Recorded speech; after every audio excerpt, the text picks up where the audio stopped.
this is a webinar with the two Women's Championship head coaches, which is obviously very exciting. And we're going to be talking about some reflections from this season in the Women's Championship with these two coaches.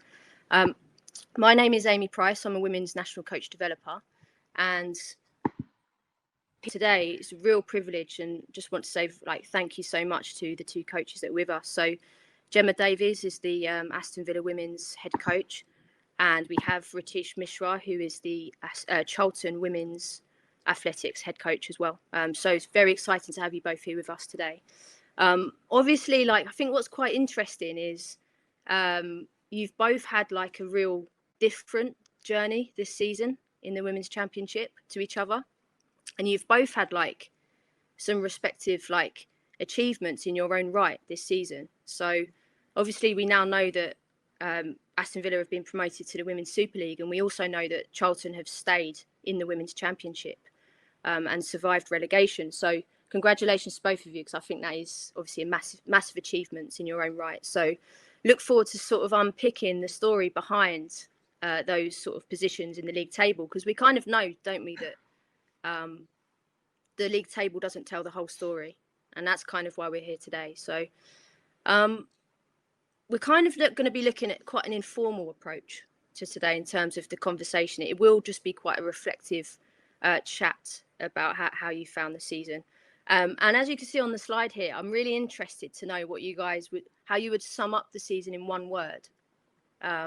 So Gemma, I'm going to throw that at you to start with. Sum up the season for the audience in one word.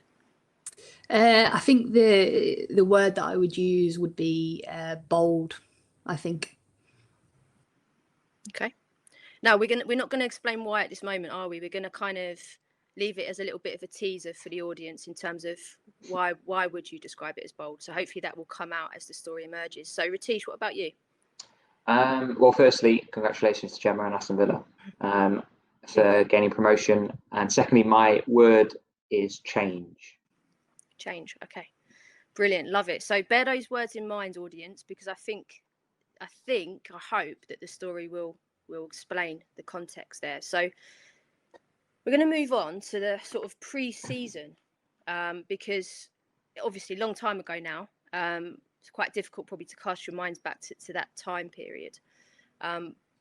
Obviously this year was the second season of the Women's Championship. So we know that it's not a fully professional league at the moment. We know that it is part-time players, and that probably played a little bit of a part in this process. So in terms of pre-season and what we're going to try and talk about here is really want to know how you felt and what was going through your mind in this time period, because bearing in mind this webinar is going to be a lot around this idea of yourself as a manager, yourself as a coach, you as a person, your values, your beliefs, your attitudes, how you want to put stuff across to your players, and how that interacts with your playing style. Because I think that's obviously very important to gain success in the league in terms of getting that right.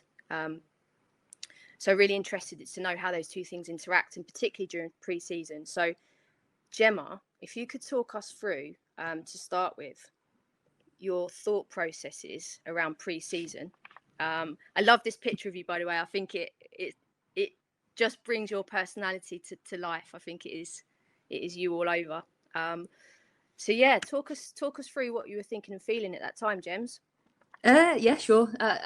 It's a really interesting one, because when I sort of reflect on this pre-season in comparison to last pre-season, there was some kind of common themes, and the first one was that there was a definite level of sort of anxiety and fear in some ways, but for different reasons.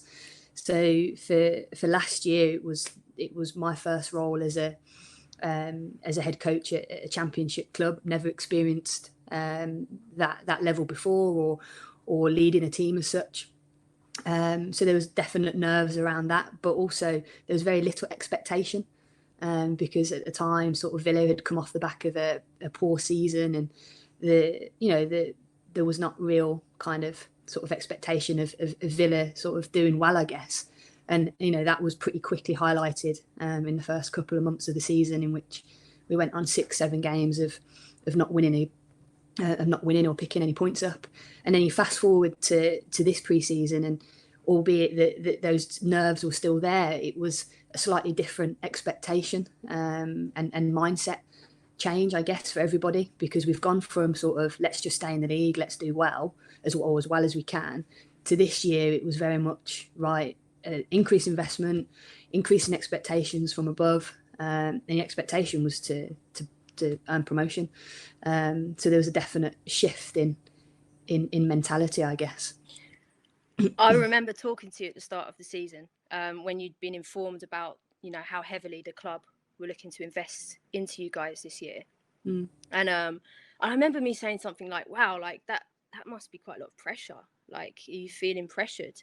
And I'll never forget you said to me, no, I don't use the word pressure. I don't try to look at it in that way. I look at it as an opportunity.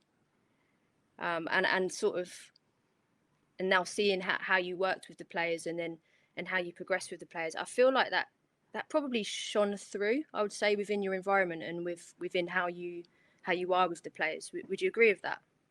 Yeah, definitely. I definitely, you know, the phrase that we use with the playing group and the staff is that pressure's privilege, and when you're in a privileged position, it often comes with great opportunities, and that was very much how we saw the perceived pressure, I guess, from above, that they've given us a fantastic opportunity to be or become better footballers, better athletes, better coaches, and that was very much how we lived and breathed kind of our day-to-day workings as a group of people, but also how then us as a group of staff decided to behave with the group. You know, if we come across like we feel the pressure or that we're under pressure, that's obviously going to kind of sort of transcend and leak into the group, which we didn't want to happen. We wanted to take the pressure off the group, you know, because there's always pressure. They felt pressure all year. Yeah. And then talk us through your what was going through your head, because obviously, like, the way you wanted to play football had got you so far in that first season, and there was a period of you sort of putting forward that style to the group of players and trying to help them to understand how you wanted to play the game. So then going into that season, like, how confident were you in your playing style and how you wanted to play, and then off the back of that, you as a manager, how were you? Did you feel you were being perceived by others as a manager, and obviously how you felt about yourself in terms of confidence in your playing style, confidence in your ability to deliver? In regards to the kind of our playing style, we have like a really clear game model that we follow, and it's very much based around our core principles, but the principles are very generic in some ways, that, you know, you speak to most teams, they'll have similar principles, but I think what defined us and what we look like and how we played were the actions. So that our principles are very much guided by our actions, and our actions being what we deliver on the pitch and how we go about delivering it. So I think across the 2 seasons, our principles stay the same, but perhaps we tweaked our actions a little bit to either adapt and evolve with the new playing group. Obviously, we had new players coming into this season, and then also how we went about sort of, I suppose, delivering those principles on the pitch. To make sure that they then come out on a game day. I remember having a chat with you as well around perceptions, and you're both like know as experienced head coaches that, you know, certain people or football people in general, players, other coaches, might have a certain idea of what a manager or a head coach as well, like, should behave like, should be like. Talk us through your doubts that you had at the start, Gems, in relation to that. Yeah, it's you know, like, as you sort of alluded to there, everyone has a perception of what a manager, a head coach should be and should look like and sound like and behave.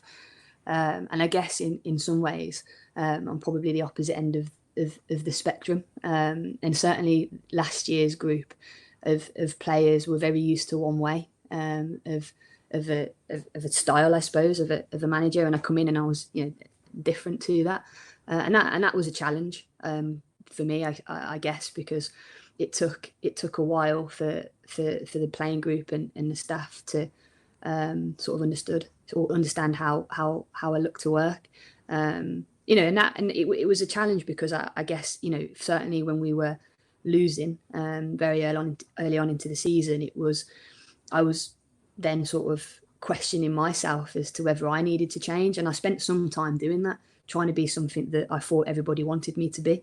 Very quickly found out that wasn't the way, and actually that I need to stay true to who I am and what I am, and that very much went into this season as well.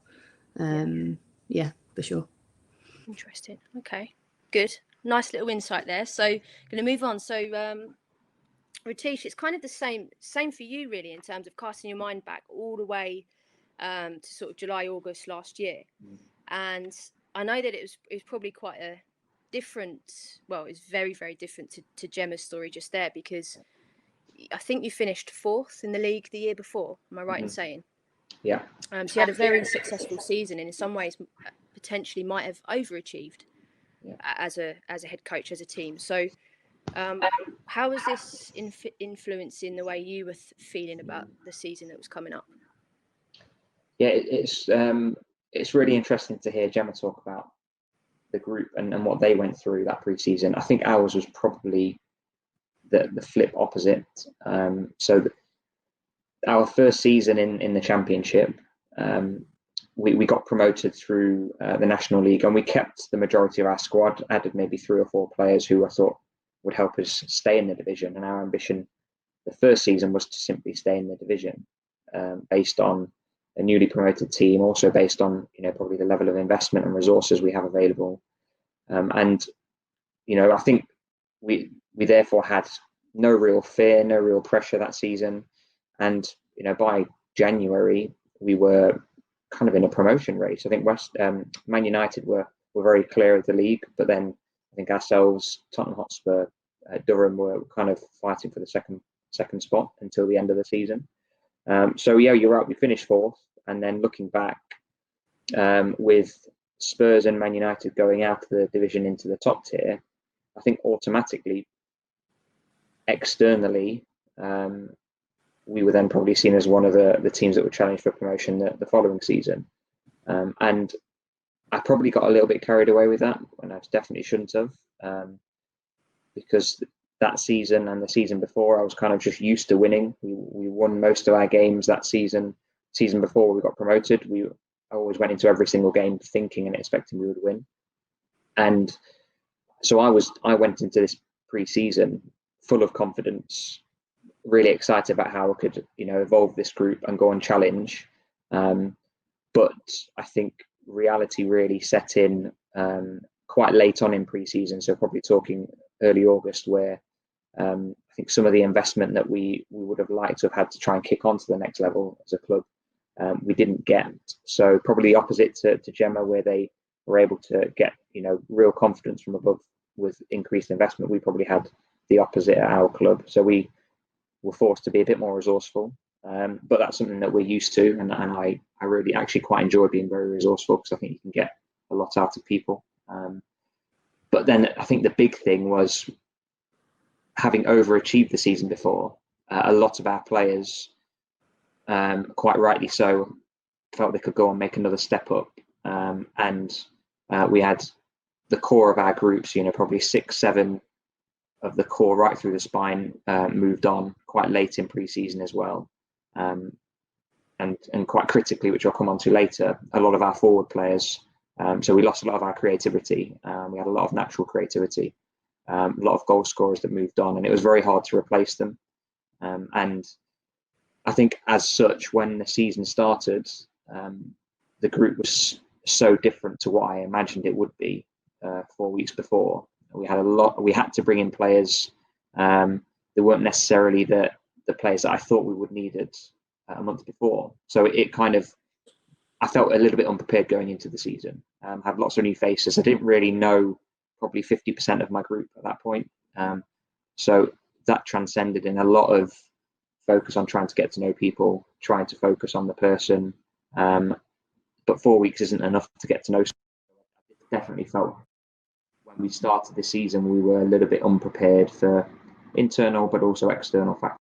A little bit different to Gemma's experience. And I certainly knew that, start of July, I was hopefully preparing a team to challenge for the league. But I think come the start of the season, the expectation from myself and the club was very different. Yeah.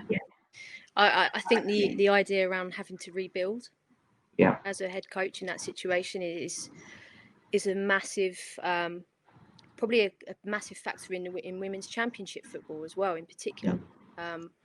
Because just tapping onto the point we mentioned before around, these are part-time players, but they're aspiring to be full-time pros, so of course they're going to jump at opportunities to do that.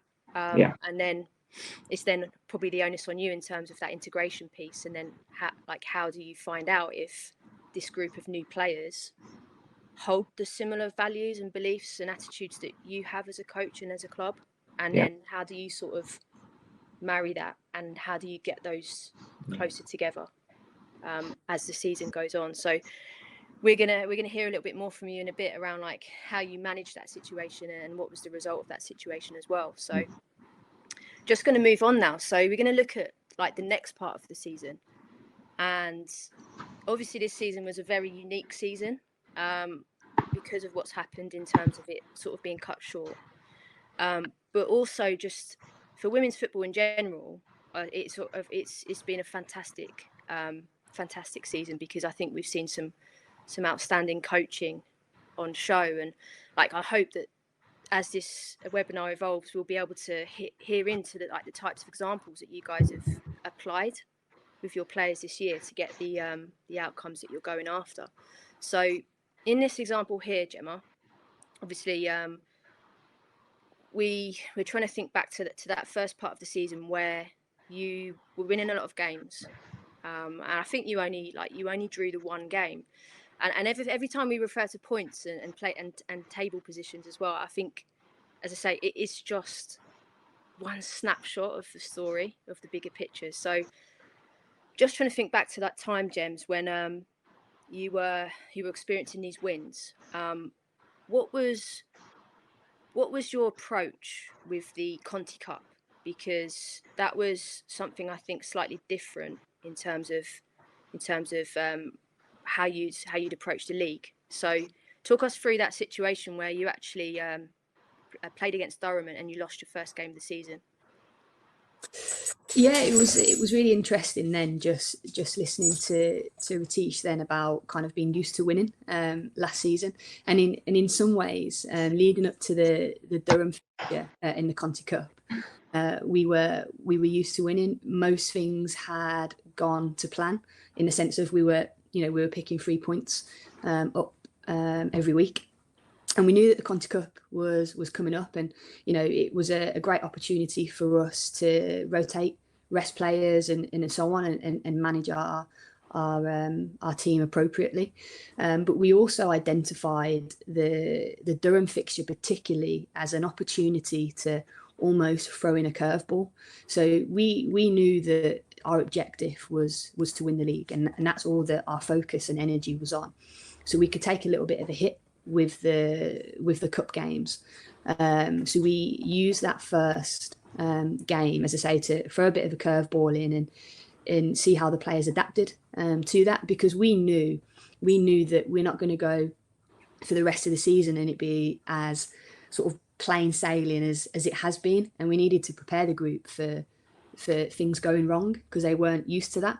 So we very much as a team of staff pre-planned our behaviour for that game. So our behaviours in the dressing room pre-match, at half-time, in the technical area were very different to what the group were used to us being like.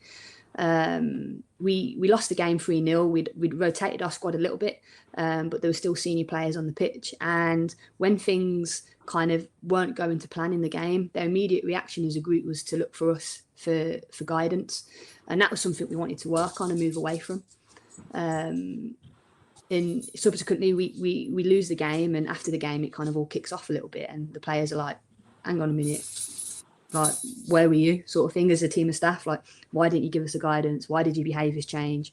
Is it because you've rotated the squad and you don't care about the changes that have been made, and all these little things that had come up after that? So we did a lot of kind of conversations in that week as to why we changed tact a little bit, and why our behaviours changed a little bit, and the reasons for that. And kind of after a lot of discussion and a lot of debate and going over the game again, there were some really good kind of key learnings for us as staff and for the players to take out of that, and to almost, I guess, bottle that experience so that when we're faced with a challenging situation again, which we were many times after that, they could almost draw from that experience. And that was really important to us, because we had to prepare the players for almost worst case scenarios, for challenging situations, and they needed to know how to deal with that. Because prior to that, it was in some ways easy for us. Yeah. Something that you speak about quite a lot is this idea of care, as a core value that you would like to portray as in everything you do, as staff, as players, in the environment. So how did you implement that notion of care during these times where actually you experience some challenge from the players? Yeah, I mean, like you say, we've had many debates around the difference between caring for and caring about, and the sort of differences between them. And I think this particular example around the Durham fixture and how things changed and how our behaviours changed, which then subsequently meant that some of our senior players' behaviours changed, because they didn't know how to deal with that. And we, in that week, we challenged them on it. We called them out on it. I suppose, was an opportunity to reaffirm our expectations of them. When things aren't going to plan, this is what we expect, and this is how we want you to behave. So there was a lot of kind of tough conversations, but really stimulating and exciting conversations with players around, if this happens again, this is what we expect. This is how we want you to behave. So there's difficult conversations that you have to have as a coach. I think you have to care for your players, absolutely, but by caring for them also means that you have to challenge them and to have difficult conversations to ultimately better them and support their growth and development. And I think that week was a really good example of that. And that's that bold word coming out again, isn't it, Gemma? The word you said at the start was bold, and I think for the coaches and managers listening, like, you probably do have to be like bold and brave as a coach sometimes to have those uncomfortable conversations and just be honest with each other about the situation. And it sounds like there was a bit of quite a mutual respect between players and staff, and just how important that is to, as part of your environment, for it to be the norm. To be okay with that. Yeah, of course. I think you've got to, as a coach, you work with these players week in, week out, and you naturally will connect with them and build relationships, and you care about them. Yeah. And by virtue of doing that, you also care about them being the best that they can be. And sometimes that means that you have to have tough conversations with them. For sure. Okay, so on the flip side to that, we're moving into the first part of the season for you, Riteesh.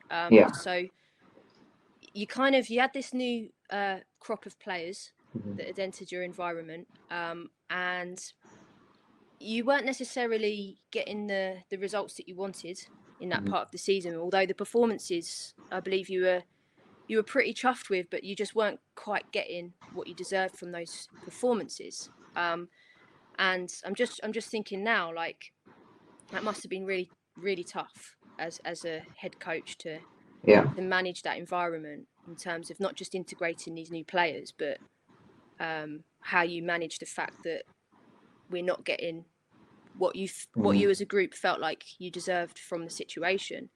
So how was that playing out for you at that point? How were you managing it? It was a real tough period.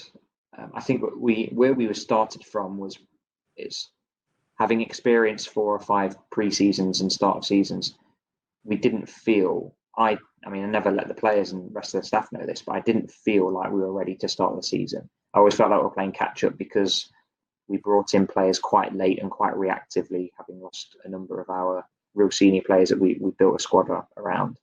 And what that also meant was, my style, I suppose, and our methods of playing have been quite straightforward in previous years. They've been really effective. They've been, play with high energy, play into our forward players as quickly as we can, look to penetrate through the thirds, but you don't need to play through midfield, because the last 2 seasons we had such good forward players. My mentality was always, if you can get them in 1v1 situations, give it to them as quickly as you can. And I was fortunate that I didn't really have to do too much work on creativity, because the players in the final third did it kind of for you. So my role was to make sure we were managing transitions, managing counter-attacks, defensive and midfield third of the pitch. Now that really flipped come the start of the season because of the personnel we lost. So I was still searching for the right formula. And what that meant was we would go into games with a specific game plan, trying to stick to those principles. But the players weren't necessarily used to some of the message I was giving at the time. An example would be, I brought in 2 or 3 very good forward players, but they weren't necessarily, their preference wasn't to be 1v1. They would like to combine and go 2v1. And they would like to take the time to allow support runs. Whereas I was asking them to, let's go 1v1 as quickly as we can. Let's take advantage of space. And what that meant in games was that it wasn't as fluid as I would have liked. We had good spells, but we also had difficult moments in games. And we never really were able to get over the line. Yes, we had good performances. I wouldn't say I was chuffed with them, but we performed well for most periods in most games. But like Gemma referred to, when you go through a tough moment in a game, you would want your group to be able to deal with that in the moment.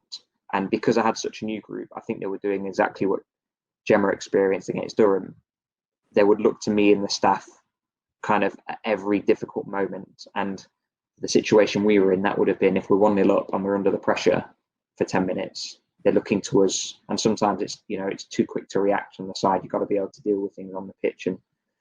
And because I didn't know the characters as much as I would have liked to, because I only had 2-3 months with them, it was quite hard to identify what would have been best for that individual or that group at that particular time.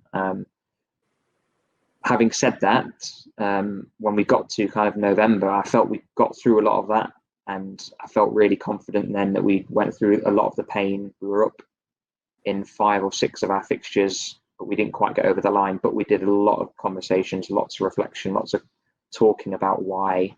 And I felt like we were ready to overcome that next step and start to win games.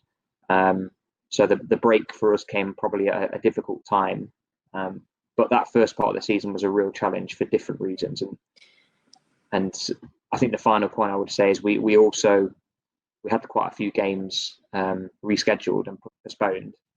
And therefore, a number of weekends would go by where we would not play a match and others around us would play. So I think at one point we had 4 games in hand on teams with only 2 or 3 points behind them. But still, the group of players we had were not used to being bottom of the league. That had an added pressure, and it creates this kind of mood and environment that you're really working hard to try and keep out. And that was also another real challenge.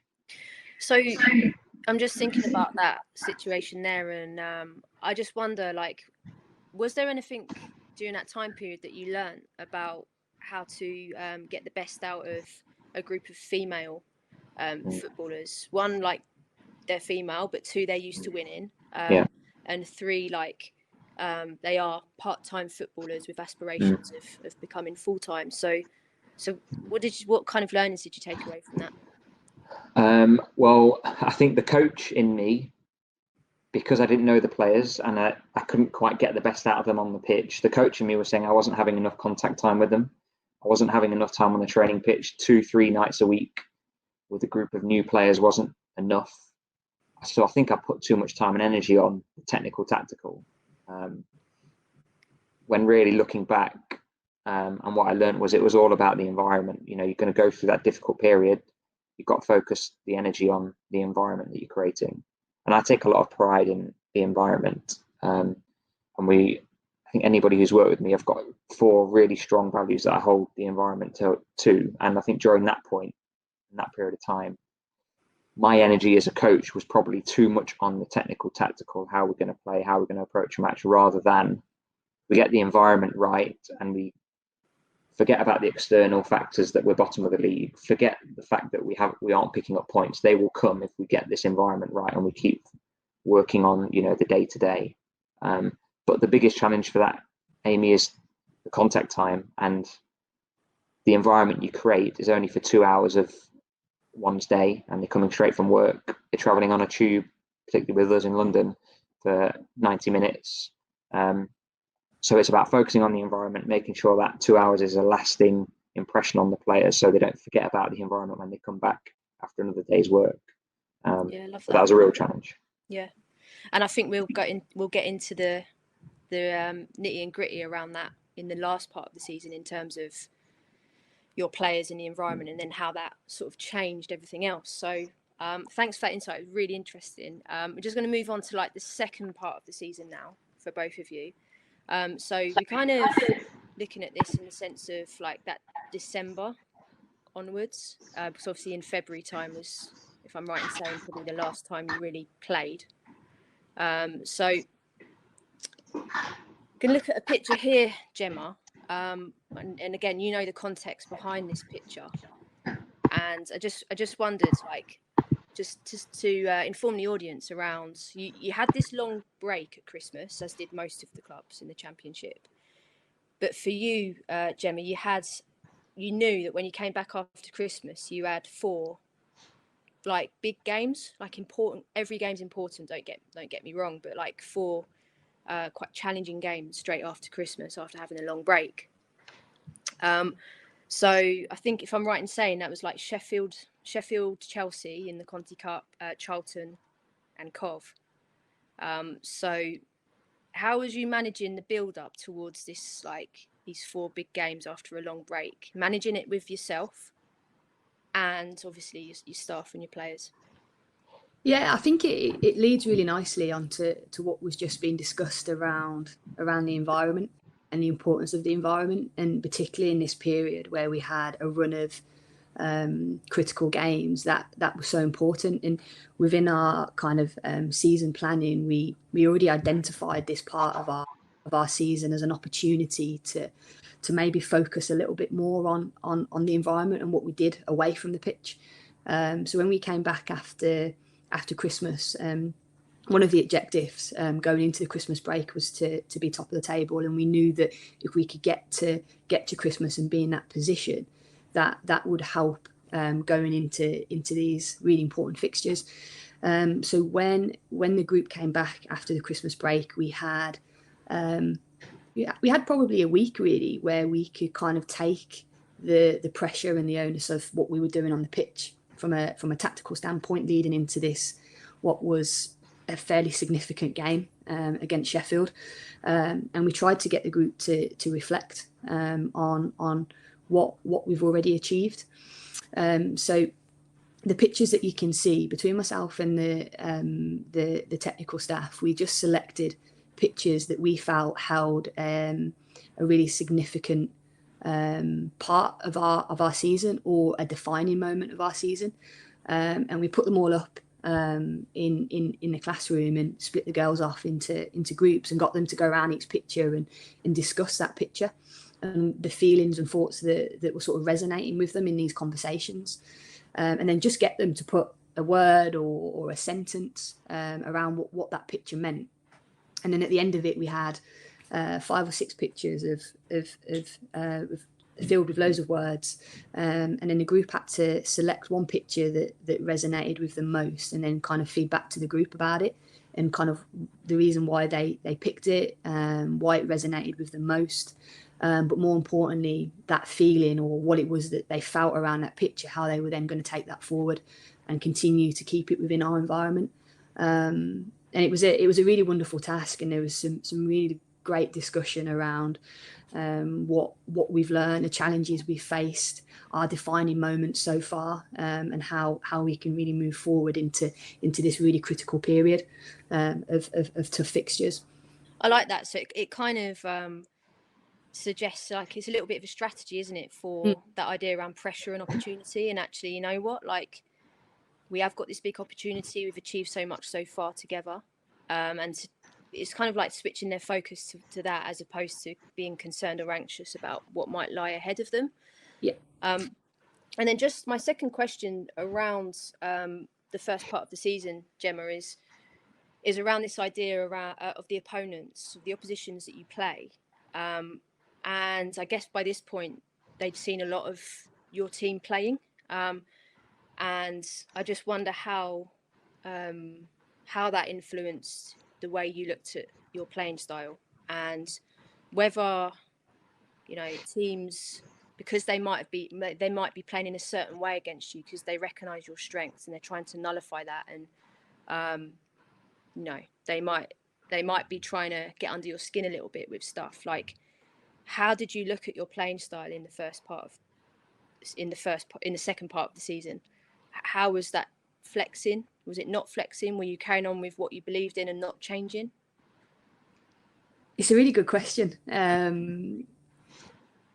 So I kind of sort of mentioned it a little bit earlier around our principles to our game model and in all phases of the game, and those principles never change. Those are the things that we always refer back to, but it's what kind of, I suppose, defines those principles and brings those principles to life is our actions around how we coach it on the training pitch, what our method is to get those principles out that ultimately define our playing identity, and then hopefully subsequently then how that transfers to a game. So I think going into the second part of the season, where we started to kind of come across teams either, I suppose, playing a mid to deep block and not giving us the space in behind, or the flip of that was that they would squeeze us and press us aggressively and as high as they could, because they knew that more often than not we wanted to play out and build,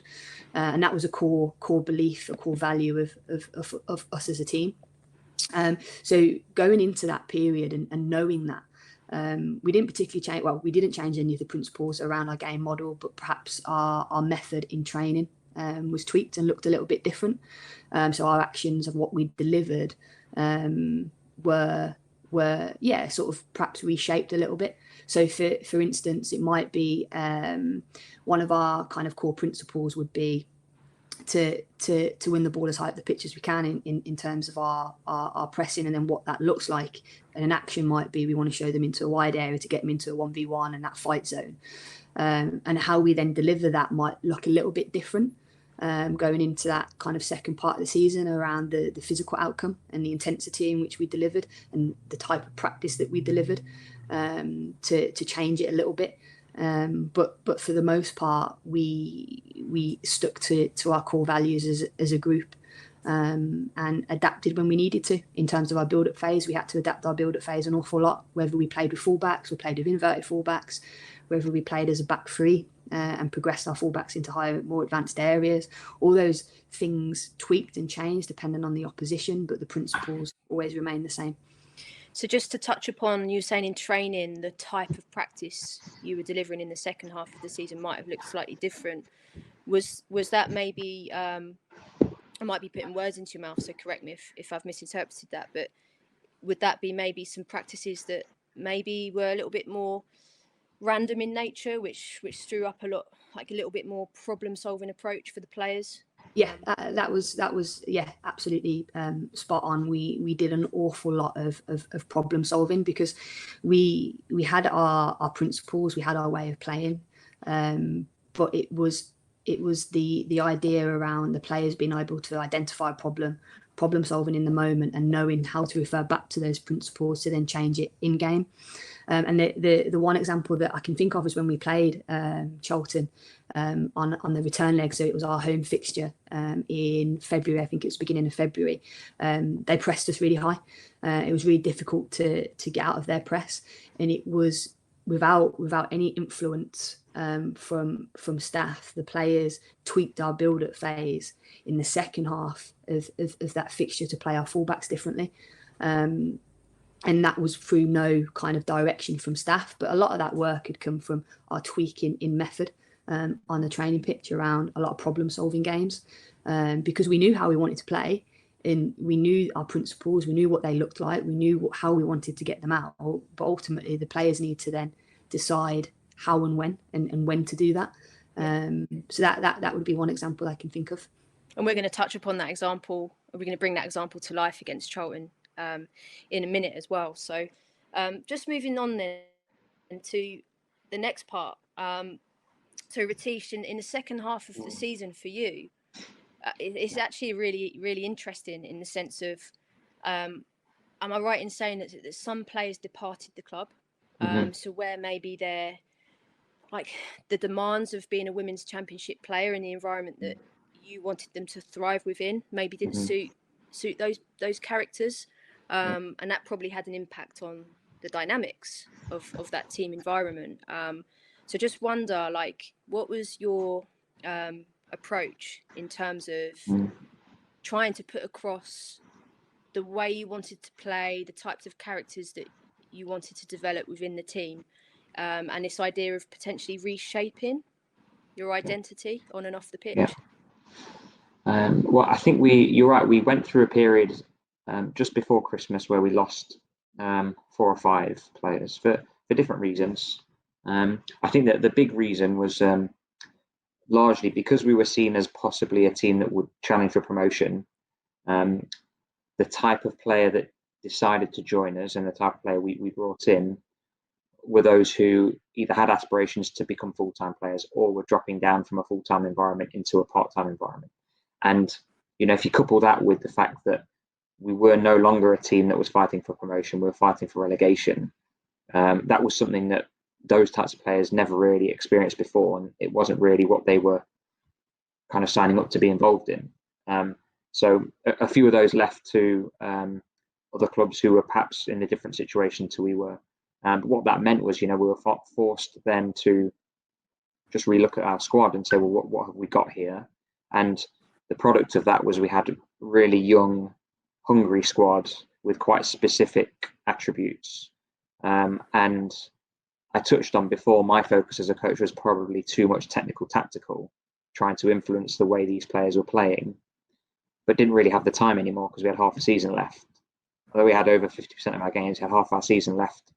And I wanted to be able to just really simplify things for the players. So we made quite a conscious and concerted effort to really focus on one of our key values. So we have 4 values at our club, which stem really from my personal values. And one of those is compete, right? So the word compete and everything that comes around competition. And that meant that our energy with the players was focused on what does it take to compete? And a lot of the things that it takes to compete are actually things that you can bring any day, any training, bring to a game day yourself. Things like, run hard, fight, be aggressive, demand from your teammates. So we used that as kind of the focal point after Christmas, because we were playing quite well. We had good technical players, and I think actually the players and staff felt that might have been missing a little bit. And focusing on the competition and competing and fighting might have got us out of the situation we were in.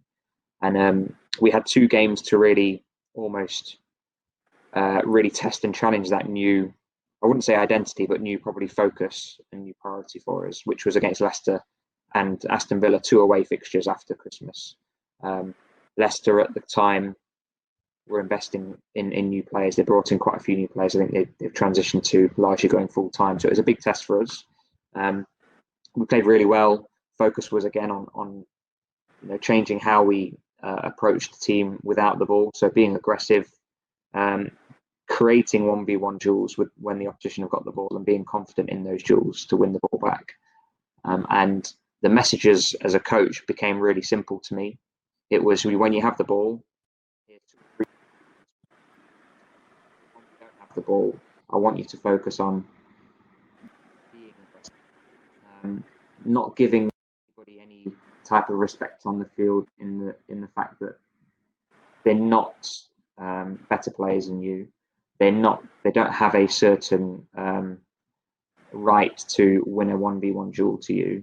And we use this type of terminology when we approached Aston Villa and Gemma, because they were top of the league, they were flying. And our previous fixture, I think we gave them too much respect. We sat off them, allowed them to play. They've got very good technical players, good patterns of play. So we flipped that and said, look, we want to be really aggressive. Don't give them any time on the ball. It's a difficult surface to play on. If they want to continue to try and play, let's try and use that to our advantage. And that was the approach we were going to take for the rest of the season. And I mean, the scoreline does not suggest, and Aston Villa deserved to win the game because they won the game, certainly, and I think punished us towards the end. But it was a very good contest. And regardless of the result, that specific game gave me loads of confidence to me, and also the young group of players I had. Got really emphasised the young group of players we had, that they were wanting to fight and wanting to be aggressive and wanting to battle to get out of this situation. So we were actually really disappointed that the season ended, because we wanted to go and prove that to everybody. Yeah, and I think we've got a little bit of a clip from the Aston Villa Charlton game just to bring it to life in terms of everything you just described there, Riteesh, in terms of your approach towards that game, but also your style in general and how you were looking to evolve that. So let's just have a look. I mean, what killed us is we conceded after 7 seconds, though, honestly. So that put us back. But I was then slightly anxious as a coach to say, well, we've conceded against quite clearly the best team in the league. I'm not afraid to say that. How are we going to react now after conceding after 7 seconds? Quite a specific game plan. Are we going to change? Are we going to do anything different? But I would like to think that for large parts of that game, we caused Villa a lot of problems. We forced them into errors. We created chances. We weren't able to convert them, and that was our big problem on the day and probably for the season. But it certainly gave us confidence in what we were trying to do and and what we're asking the players to achieve. And I think, Gemma, you'd probably agree in the fact that because I remember again having a conversation with you not long after the Charlton game, and you sort of talking through the problem that Riteesh and Charlton had set, and the fact it was sort of challenging your players on the pitch, but I think because of the sort of high tempo, aggressive sort of approach that Riteesh's team were putting forward in terms of showing no respect for their opposition, or showing less respect for their opposition, and how that kind of affected you as well, like as a coach on the sideline that day in terms of your values and beliefs and behaviours.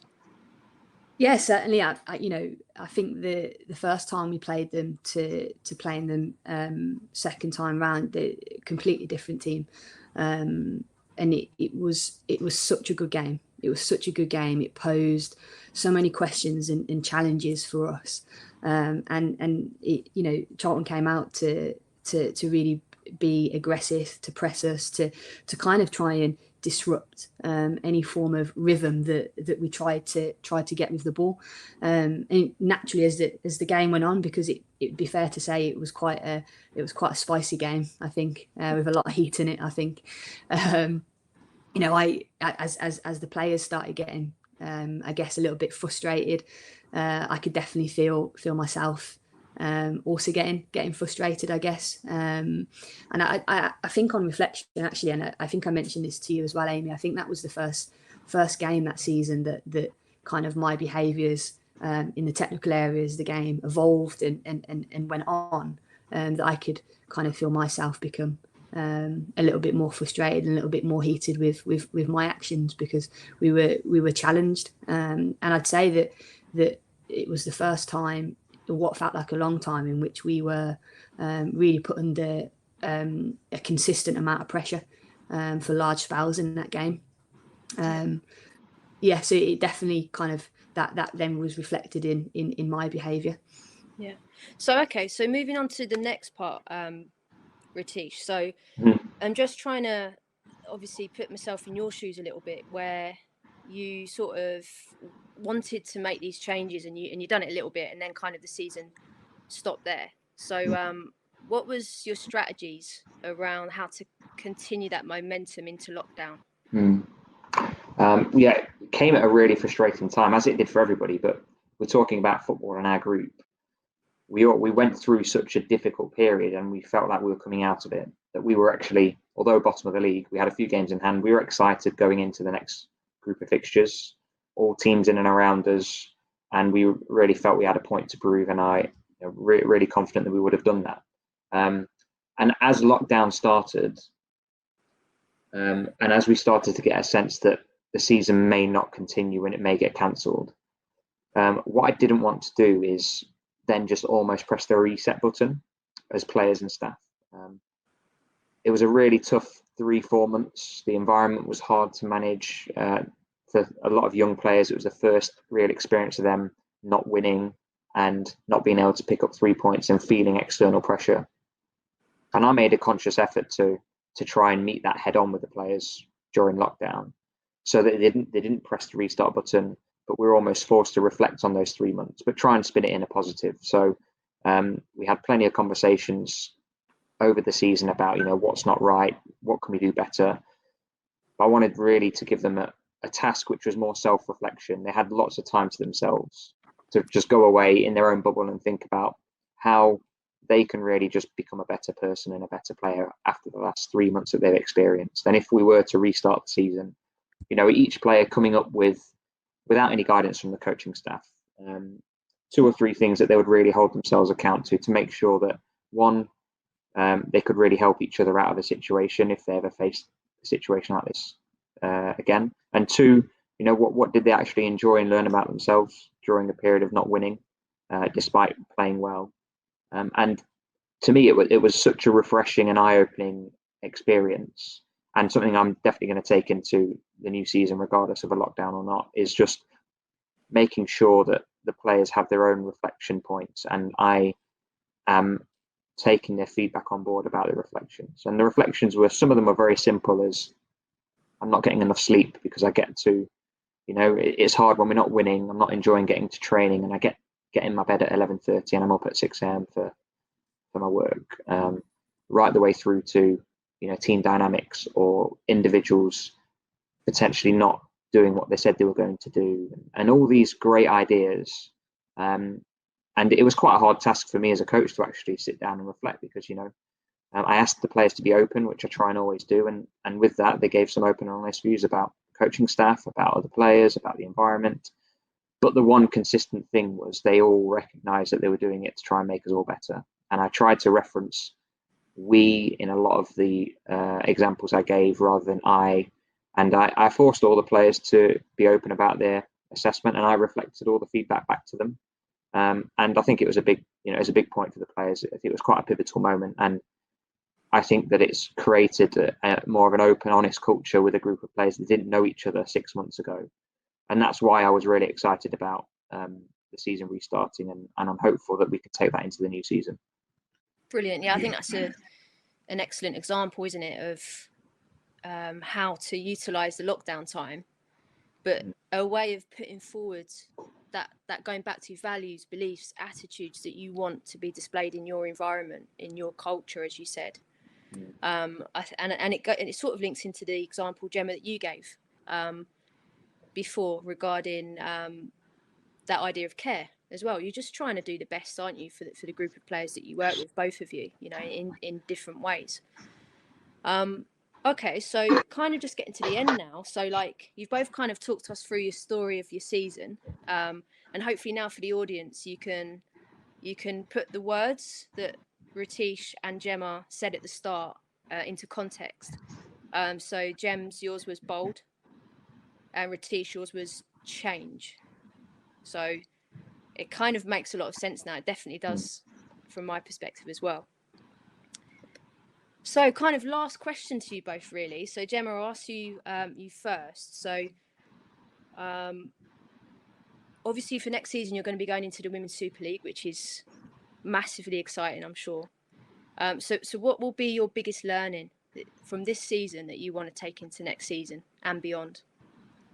I think for me, it's I suppose it's staying true to myself and being comfortable with my approach as a coach, as a manager, and staying true to my beliefs around management, about managing a group of people, and not sort of changing or trying to change because of perhaps people's perceptions of what a manager at that level should be.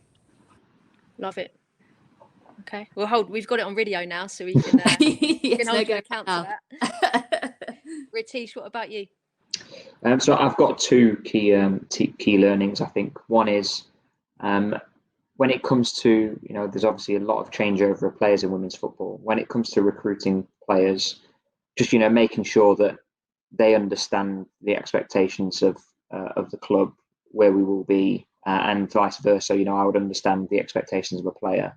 Didn't quite think I got that right this season. An example would be, I don't think we're going to be seen as a club who is going to go full time this season. We're going to be seen as a team that want to compete in this division. So we want to get players who want to come to us to develop, and we can help them get to the next level. So really focus on the recruitment of that aspect when players are joining us. And the second thing for me is, despite you going through a difficult period, and it has been for me personally, the first real period of not being successful for me, I've learned that you get many opinions from other people when you go through difficult periods, and everybody has a different way they would approach your situation, but you've got to really just stay true to your own cards and really hold your values true to what you're trying to do. Even if you're not getting success in that short term, if they're strong enough for you, you should stick to them. And that's why we tried to stick to what we were doing, and I felt that we would have reaped the reward. So they're my two key learnings. Do you know what, guys? Absolutely love listening to you talk me through the season. Learned loads from that as well, just on a personal level. I think at the end there, you've both made comments around like knowing yourself really well, understanding yourself, and to some extent accepting who you are, what you believe in, your values, your attitudes towards stuff, your beliefs. And I think that's very important. And I think that I just love that message. I think it's a real key message. Of course, you're going to evolve, aren't you, as a manager, as a person as well. But I suppose it's getting your personality out there, like being okay with that. I think that message has really come out. So thank you so much. Again, it's been fantastic to have two managers, two head coaches like yourself on this webinar. So hopefully the audience has really enjoyed it just as much as I have. Thank you. Thank you. Thank you.